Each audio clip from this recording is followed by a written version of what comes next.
Hey guys, I'm going to work through problem 1 now of the additional lecture problems, and I'm going to try and discuss it in a similar way that I would discuss it in class, so that anyone who feels that they need to go through this problem again can have a look at the way that we solved it here. So problem 1 is the one that looks something like this, where we have a block sitting on a surface with a string and another block attached like this.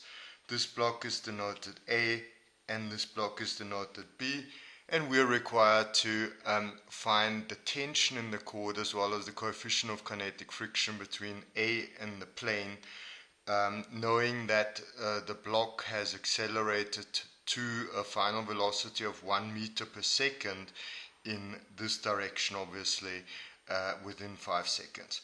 The way that we approach this problem is the way that you've seen it in the past before numerous times. There are many ways of solving this problem.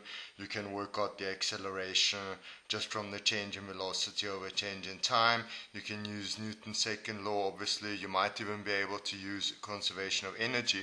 But the way that we're going to do it is by using the impulse equation that we've had a look at. Well, in any event, the way that we approach a problem like this is we divide and conquer. So we take block A and block B separately. So I'm going to write here A and I'm going to write here B. So we're going to analyze those blocks separately and all the forces acting on it. And then as well, what we're going to do is then we will further split A and B along the X and Y direction. So starting with block A, we want to write down all the forces that are acting on block A. So here's block A. What forces are acting in it? Well, there's definitely a tension along the direction of the string. There is a weight which is acting downwards. I'm going to write this as MAG. There is a normal force acting upwards along the positive y direction, and while I'm at it, I'd like to introduce the coordinate system. You should really do that right at the beginning. That's the positive x direction and that's the positive y direction. And then since the block moves along the direction of the tension, what we have is a frictional force acting backwards like this. Then we further split the system along the x and the y direction. But before I do that, I just want to remind you of what kind of formalism I'm going to use to solve this problem, and that is the formalism of impulses. So the impulse equation that I have written down for you was that the initial momentum of a particle, I'm going to call that mv1, plus the sum of all the impulses between time t1 and time t2 acting on the body, so I'm going to write it like this, must be equal to the final momentum. So you should be very familiar with this equation now. I'm going to write this equation along the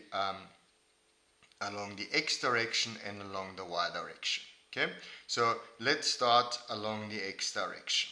Okay, so what is the initial momentum along the x direction? Well, the initial momentum is 0 because the body starts from rest, so I'm going to write 0 for this term. Then plus the sum of all the forces times the time. Since the forces are constant, I don't need to integrate. I can just write F times delta t. So what I have is the two forces along the x direction. The positive force is plus, and it's a tension, so I'm going to call that T. And then delta, I'm going to write it as a delta T here. And then the minus force is in the opposite direction, in the negative x. So that's a minus the frictional force times delta T. And that is equal to the final momentum of body A. So that's what happens along the x direction. Along the y direction, I can write down, well, what is the initial momentum along the y direction? That body does not move along the y direction, so the initial momentum is 0. Then along the positive y direction, I've got the normal force. Once again, it's the normal force times the time that it acts, then minus, and the force that acts downwards is just the weight, so that's MAG, and delta t, and that's equal to the final momentum along the y direction, which in this case is also equal to 0. So that gives me my two equations. I'm going to call the first equation 1, and this equation here 2. Okay, so we've got our equation along the x and y direction. Let's look at body B, and before we carry on actually solving anything along here, let's write down the equations for body B. So what I have is I've got body B hanging like this. I'm going to choose, now it depends on what you have done previously, but I usually choose the direction in which it accelerates as the positive direction. So I'm going to choose the downwards direction as positive because that's in the direction in which it will accelerate, and then this direction here also is positive. Like say for instance this could be positive y, and this could be positive x, or any other way. It doesn't matter what you call it. We'll get similar equations out. Let's say the coordinate system just turns around like this and follows the string. Then we'd have a y and an x direction, something like this. Okay. And the upwards force is the tension. As you might suspect, this tension is the same as this tension because it's along the same string. And then what we have is we've got the weight acting downwards, mbg, and that is body B. Once again, we split it along the x and y direction, but now we see along the y direction there's no force acting, so we will just analyze the system along our defined x direction here. So I'm going to say that along the x direction, what I have is a minus, using again the impulse equation here. So what I have is the initial momentum along the x direction is 0. So it's 0 here, then plus the sum of all the impulses. What impulses are acting? It's the sum of the tension along the negative x direction and the weight along the positive x direction times the time. So it's plus mbg delta t minus t delta t, and that is then equal to the final momentum along the x direction, which I'm going to call mb, and then v2. v2 here is the same as this v2 because clearly since they are connected, the final velocities have to be the same. And that's all I can say along the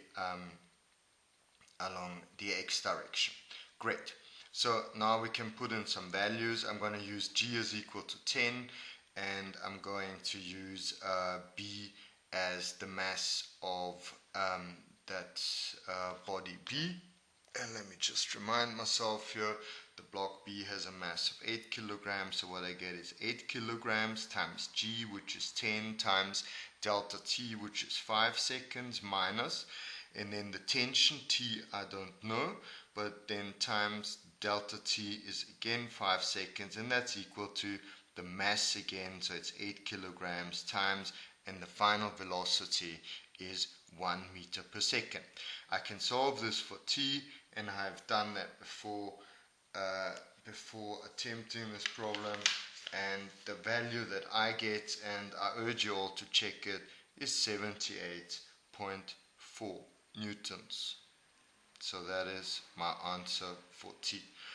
If I have an answer for t here, then I'm already in good shape, because on this side here there were two unknowns, and the two unknowns that I had was the tension as well as the frictional force. Remember, we need to find the tension and we need to find the coefficient of friction, coefficient of kinetic friction here. Okay, let's move on. And I've got an equation 1 and an equation 2 here, and already I've got an answer for my tension. What I still need to find is the coefficient of kinetic friction. For that, I'm going to use an equation which relates the coefficient of kinetic friction to the frictional force, and it does so via the normal force, because the frictional force, or the magnitude thereof, is equal to the the coefficient of kinetic friction times the magnitude of the normal force. This is not a vector equation because the normal force does not point in the same direction as the frictional force. It just relates the magnitudes of these two quantities to each other. Okay, so then we've got another equation here. Let's call that 3. And then what else do we need? Okay, we need an expression for n. From this equation here, we see that n is actually equal to mag, because since this is equal to 0, we can just cancel this one, and then this expression here, this minus mag, goes onto that side, meaning that n is equal to mag. So we can immediately substitute that, so that we have that the frictional force is really equal to mu k, and in our case it is mag.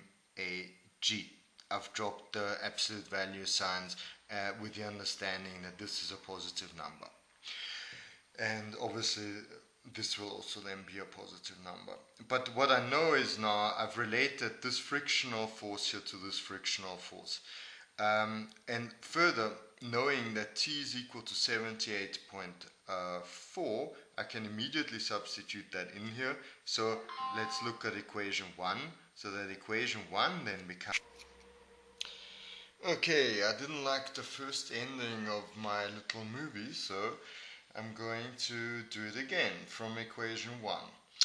So using going back to equation 1 over here, I'm now going to substitute the values, and the first one is for t, and for the tension T I got 78.4 times the time, so that's 78.4 times 5 seconds, and then I'm going to use the next term here, which is F times delta T. F is equal to mu K, so it's minus mu K, then M is equal to 10 kilograms, G is equal to 10 kilograms, and then the time of this is 5 seconds, and that is equal to the final momentum, which is just 10 times 1.